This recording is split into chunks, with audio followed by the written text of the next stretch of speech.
Dobrý den, Tašidele. Vítejte u zpráv Tibet TV v českém jazyce.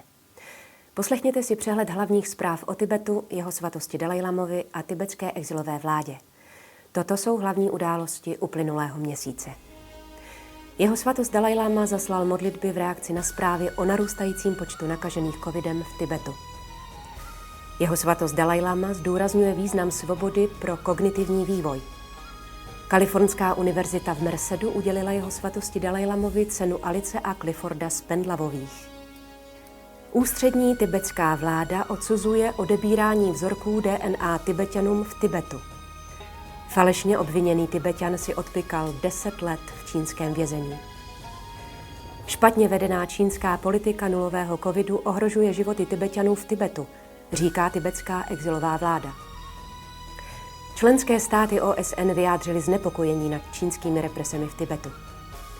Tibetský exilový prezident vyzývá nového vysokého komisaře OSN pro lidská práva, aby naléhavě přijal opatření k ukončení porušování lidských práv v Tibetu. Tibetský exilový prezident předsedal v Praze setkání strategického výboru pro tibetské záležitosti.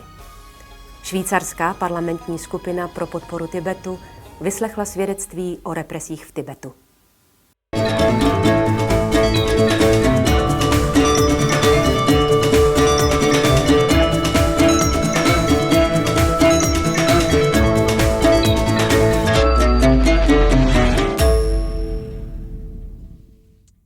Jeho svatost Dalajlama provedl modlitby ke zmírnění utrpení lidí žijících v Tibetu a v Číně v souvislosti s narůstajícím počtem nakažených COVID-19.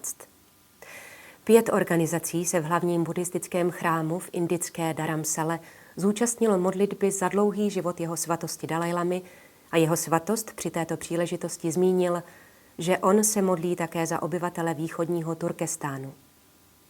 Jeho svatost Dalajlama také znovu potvrdil svůj závazek žít dalších 20 let a pokračovat v práci ve prospěch všech cítících bytostí.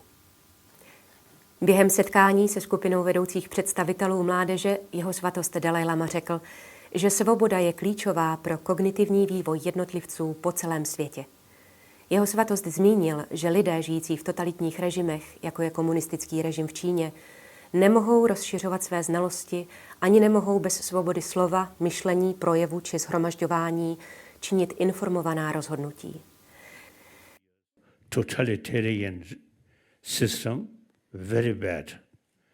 We each individual should have complete freedom thinking and raise a lot of questions. Why? I think in India, over 1,000 years, you see the question of why, that really helped development of Indian different spirituality and a different culture. So in order to fully utilize human brain, we need complete freedom. Jeho svatost také zdůraznil důležitost moderního systému vzdělávání na celém světě pro vštěpování srdečnosti a pocitu jednoty mezi 7 miliardami lidských bytostí. Mladší generace musí pochopit vzájemnou provázanost všech obyvatel země a potřebu postupovat společně jako bratři a sestry ve snaze o vytváření mírumilovnějšího světa prostřednictvím společného překonávání globálních výzev, včetně klimatické krize. Setkání, které uspořádal Institut pro mír Spojených států amerických, trvalo několik hodin a jeho svatost Dalajlama tak měl možnost sejít se s 23 mladými mírotvorci z Blízkého východu, Afriky, Latinské Ameriky a Asie. Institut pro mír ve spolupráci s úřadem jeho svatosti Dalajlamy pořádá dialog s mladými lídry již 6 let. Toto setkání bylo v pořadí 7. V posledních 2 letech se kvůli covidu konalo virtuálně. Jeho svatosti 14. Dalajlamovi byla udělena cena Alice a Clifforda Spendlavových za sociální spravedlnost, diplomacii a toleranci. Zakladatelka ceny, Sherry Spendlavová, ocenila nesmírný přínos postoje jeho svatosti Dalajlamy, jehož základem je šíření laskavosti, míru, soucitu a odpuštění, pro prosazování udržitelné sociální spravedlnosti prostřednictvím nenásilných metod a pro smysluplnější život v našem stále více politicky rozděleném a vysoce konfrontačním světě. Cena byla jeho svatosti Dalajlamovi oficiálně předána při virtuálním ceremoniálu 18. září. Čína nadále porušuje základní lidská práva a svobody Tibeťanů, včetně tibetských dětí ve věku 5 let. Organizace Human Rights Watch informovala, že čínští úředníci v tzv. Tibetské autonomní oblasti v rámci kampaně odhalování zločinu odebírali vzorky DNA Tibeťanům, včetně dětí v mateřských školách, bez souhlasu jejich rodičů. Skupiny na ochranu lidských práv uvedly, že shromažďování DNA probíhá ve všech 7 prefekturách tzv. Tibetské autonomní oblasti a Tibeťané nemají jinou možnost, než se podvolit. Podle organizace Human Rights Watch představuje čínské shromažďování vzorků DNA určených pro sdílení s policií nebo jinými orgány s přístupem do databáze zásah do soukromí nebo porušení soukromí zakázané mezinárodním právem. Oficiální mluvčí ústřední tibetské správy označil tuto kampaň za zoufalý pokus Číny o nastolení legitimní vlády v Tibetu a řekl, že tato akce určená k zaostření již probíhajícího bezohledného sledování osob porušuje podle mezinárodních zákonů práva Tibeťanů. The recent illicit collections of the DNA samples from the Tibetans, especially from the Tibetan young kids, small children, are originated from their desperate attempts to legitimize their rule over Tibet. And in fact, with this collection of samples, DNA samples, it violates the international laws and breaking the human rights. And therefore, we strongly condemned such activities which are specifically drawn for their security purposes. And it is also one of the projects which makes China a surveillance state, right, and making Tibet under their regime. So we condemned China's illicit actions of collecting DNA samples of the Tibetan people. Australský institut pro strategickou politiku informoval o kampaních čínské vlády zaměřených na shromažďování DNA v Tibetu a Xinjiangu.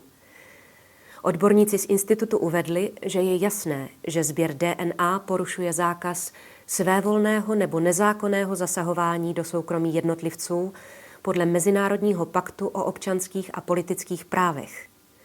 Navíc porušuje článek 16 Úmluvy OSN o právech dítěte, jíž je Čína signatářem, který zakazuje svévolné nebo nezákonné zasahování do soukromí dítěte.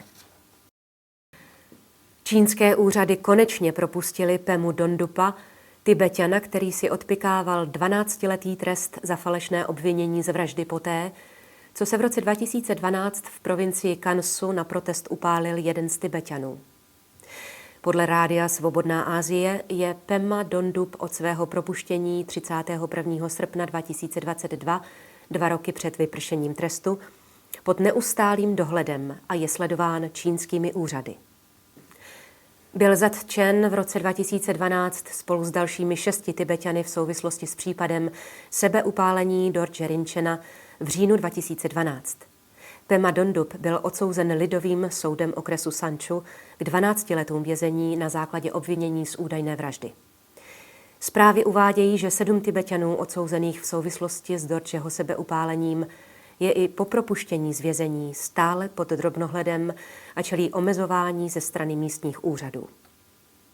Od roku 2009 bylo zaznamenáno 157 známých případů sebeupálení v Tibetu. V početných zprávách o špatném zvládání epidemie covidu v Tibetu ze strany čínských úřadů vydal Kašak neboli Rada ministrů ústřední tibetské správy tiskové prohlášení, v němž požádal čínskou vládu, aby umožnila včasnou pomoc Tibeťanům, kteří jsou nuceni setrvávat v přeplněných karanténních zařízeních s nedostatkem potravin a zdravotnických potřeb a v nehygienických podmínkách. Central Tibetan administration also like to request or urge Chinese government not to detain those Tibetans who had expressed their opinion due to the sufferings. And if there's any need of facilities which need to be provided by the Central Tibetan administrations, we are more than happy to provide the assistance. Kašak také potvrdil, že poskytne veškerou možnou podporu ve formě tibetské medicíny na posílení imunity, zdravotnického vybavení, zdravotních sester a dobrovolníků na pomoc v boji proti pandemii v Tibetu. Kašak též vyzval Peking, aby uznal veřejnou kritiku Tibeťanů, kteří vyjádřili nelíčenou frustraci, a aby je chránil před potrestáním za upřímné názory na špatné postupy vlády. Tibetské centrum pro lidská práva a demokracii oznámilo, že oficiální čínská média varovala Tibeťany, kteří kritizovali špatný postup čínské vlády během lockdownu. Přísné prosazování čínské politiky nulového výskytu covidu v Tibetu přimělo mezi 23. a 25. zářím jen v samotném hlavním městě Lhasa 5 Tibeťanů spáchat sebevraždu. Čína veřejně informovala o prvním výskytu covidu v Tibetu 8. srpna letošního roku, kdy bylo hlášeno 22 pozitivních případů v Lhase a Ngari v tibetské provincii Ucang. Podle prohlášení tibetské exilové vlády je v současné době v izolačních centrech jen v tzv. Tibetské autonomní oblasti 53 076 osob. Členské státy OSN vyjádřily na probíhajícím 51. zasedání Rady OSN pro lidská práva v Ženevě obavy v souvislosti se systematickými čínskými represemi v Tibetu.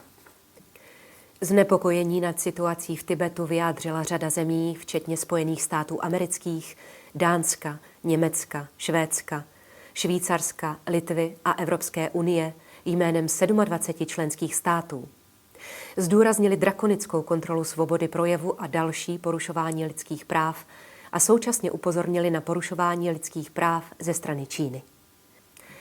Delegáti z Japonska, Islandu, Finska, Nizozemska, Lucemburska, Spojeného království a z dalších zemí také zůstávají znepokojeni porušováním lidských práv, kterého se Čína dopouští.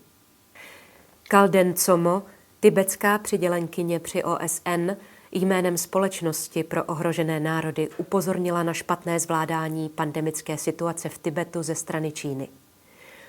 Naléhala na radu, aby vyzvala Čínu k včasnému poskytnutí zdravotnické pomoci Tibeťanům nakaženým covidem a aby vyslyšela výzvu více než 50 nezávislých expertů OSN z června 2020 ke svolání zvláštního zasedání o Číně. We urge this Council to call upon China to provide timely medical facilities for COVID-infected Tibetan people and heed the June 2020 call by over 50 UN independent experts urging this Council to convene a special session on China. Tibetský exilový prezident Siťong Pempa Tsering zaslal blahopřejný dopis rakouskému diplomatovi a veteránovi OSN Volkeru Türkovi při příležitosti jeho jmenování novým vysokým komisařem OSN pro lidská práva. Uvedl, že je přesvědčen o tom, že Volker Türk bude všemožně usilovat o prosazování právního státu, spravedlnosti a odpovědnosti. Siťong ocenil nedávno vydanou zprávu Úřadu vysokého komisaře OSN pro lidská práva o situaci v oblasti lidských práv ve východním Turkestánu. Naléhal na úřad, aby provedl hodnocení celkové situace ve vztahu k lidským právům v Tibetu. Upozornil vysokého komisaře zejména na znepokojivé problémy, kterým čelí Tibet a Tibeťané, jako je nedobrovolný hromadný sběr DNA prováděný v celém Tibetu, zavádění systému koloniálních internátních škol v Číně a rostoucí represe v Tibetu. Tibetský exilový prezident Siťong Pempa Tsering předsedal jednodennímu setkání Evropského strategického výboru v Praze, které společně uspořádal stálý strategický výbor 16. Kašagu a tibetská kancelář v Ženevě. Cílem setkání bylo porozumět vyvíjejícímu se evropskému geopolitickému prostředí, diskutovat o strategickém zapojení Evropské unie do řešení tibetské otázky na bilaterálních a multilaterálních platformách a identifikovat příležitosti a výzvy pro Tibet v rámci Evropské unie. V jeho průběhu vystoupil bývalý místopředseda vlády České republiky a zakladatel organizace Češi Tibet podporují Martin Bursík, ředitel českého think tanku Synopsis dr. Martin Hála, ředitel nadace Fórum 2000 Jakub Klepal, člen představenstva Italsko-tibetské asociace, výkonný ředitel evropské pobočky Mezinárodní kampaně pro Tibet a další. Setkání se osobně a virtuálně zúčastnili členové stálého strategického výboru a zástupci jeho svatosti Dalajlamy v Bruselu, Ženevě a Londýně. Siťong Penpa Tsering se v Praze také sešel a jednal s ředitelem knihovny Václava Havla, ministrem kultury, předsedkyní poslanecké sněmovny a předsedou parlamentní skupiny pro podporu Tibetu a s českými organizacemi pro podporu Tibetu. Zúčastnil se rovněž oběda a oficiálního přijetí pořádaného místopředsedou Senátu České republiky. Švýcarská parlamentní skupina pro podporu Tibetu vyslechla svědectví o potlačování tibetské kultury a represích v Čínou okupovaném Tibetu a také o nadnárodních represích Tibeťanů. Svědectví přednesly zástupkyně jeho svatosti Dalajlamy v Ženevě Tinle Čuky a Fanny Ajona Morelová, autorka knihy Šepoty ze země sněhu, kulturně podmíněné násilí v Tibetu. Paní Morelová se podělila o svou osobní zkušenost se sledováním a přísným dohledem čínské policie a vojenských složek během své návštěvy Tibetu. Poslanci vyjádřili vážné znepokojení nad situací v Tibetu a uvedli, že ji pozorně sledují. Potvrdili také svou neustávající podporu a solidaritu s Tibetem a Tibeťany.